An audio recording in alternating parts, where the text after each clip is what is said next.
Il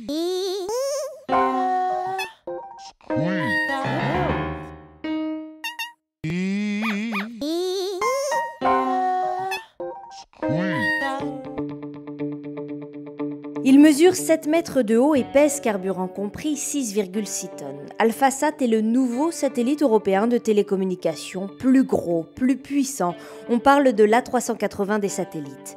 AlphaSat, remarquable aussi par sa plateforme Alphabus, développée grâce au CNES et l'ESA par Astrium et Thales Alenia Space. La plateforme d'un satellite, c'est comme le véhicule qui emporte ce que l'on appelle la charge utile, c'est-à-dire les équipements qui serviront à la mission.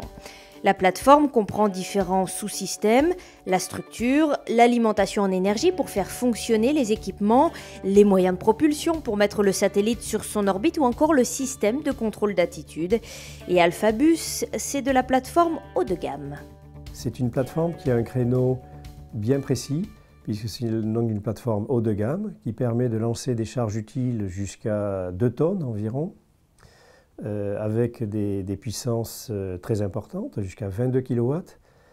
Donc on se rend compte que dans une maison, 22 kW, c'est déjà quelque chose d'important. Pour un satellite, c'est vraiment le haut de gamme. Il y a peu de satellites au monde qui soient capables de ces performances-là. Alphabus, c'est une nouvelle plateforme, effectivement, donc, qui a essayé d'être la plus innovante possible, pour être la plus compétitive et la plus attractive pour les clients. Parmi les différentes innovations, on peut citer la propulsion électrique, qui n'est pas une technologie très récente, mais qui n'a été introduite dans les plateformes que très progressivement. Donc la propulsion électrique permet, comme c'est une très grosse plateforme, de réduire sa masse. En effet, qui dit propulsion électrique dit moins de carburant, donc une masse plus légère et donc une capacité d'emport de la charge utile plus grande.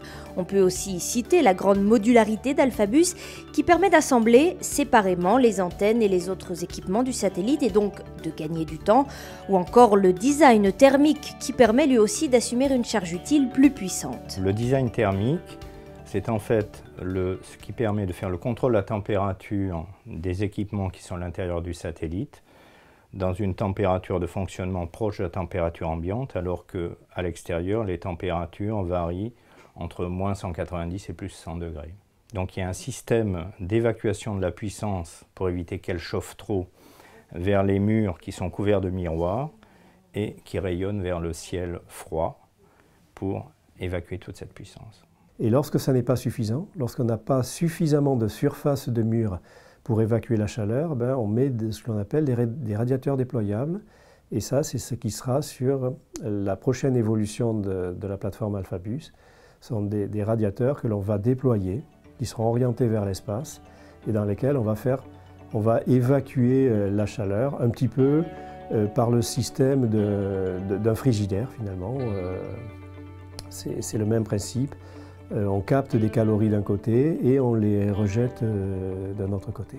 Il aura fallu 10 ans pour mettre au point cette plateforme, mais Alphabus sert aujourd'hui de modèle pour toute une nouvelle génération de satellites de télécommunications.